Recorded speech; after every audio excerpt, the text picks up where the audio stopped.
کیونکہ مجھے مختصری عرض کرنا ہے۔ افطار میں جلدی کرنے کا حکم حدیث پاک میں ہے، رسول اللہ صلی اللہ علیہ وسلم نے فرمایا کہ لوگ جب تک افطار میں جلدی کرتے رہیں گے خیر پر رہیں گے۔ اور ایک حدیث ہے، حدیث قدسی، ترمذی میں روایت ہے، اللہ تعالیٰ ارشاد فرماتے ہیں میرے بندوں میں مجھ سے سب سے زیادہ محبوب وہ ہے جو سب سے زیادہ افطار میں جلدی کرنے والا ہو۔ اس حدیث پاک کو سمجھنا ہے۔ جلدی سے کیا مراد ہے؟ جلدی سے مراد ہے جب سورج مکمل ڈوب جائے تب جلدی کر لینا۔ یہ کیوں آپ نے فرمایا؟ مدینہ طیبہ میں یہودی رہتے تھے، وہ سورج ڈوبنے کے بعد بہت دیر تک انتظار کرتے تھے، افطار ہی نہیں کرتے تھے بہت دیر تک۔ تو آپ نے فرمایا کہ جو جلدی کرے گا وہ اللہ کا محبوب ہے۔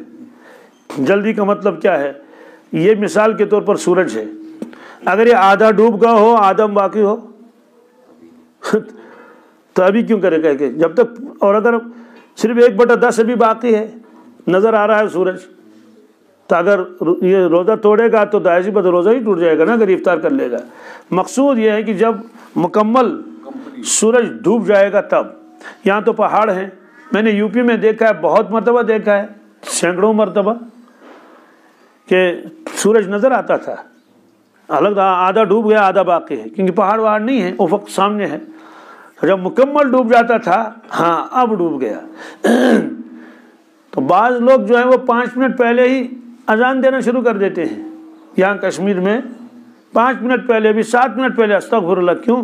افطار میں جلدی کا حکم ہے۔ اللہ کے بندے یہ قبل از وقت ہے، یہ قبل از، اس کو جلدی نہیں کہتے ہیں، یہ وقت سے پہلے۔ اور اگر جلدی ہی کرنی ہے تو 7 بجے ہی افطار کر لیں، 7:40 کے بجائے۔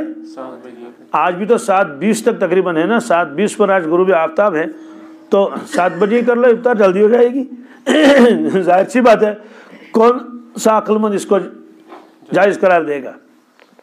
اس لیے بڑی احتیاط کرنی چاہیے۔ جو لوگ پہلے اذان دیتے ہیں وہ امت کا روزہ خراب کر دیتے ہیں۔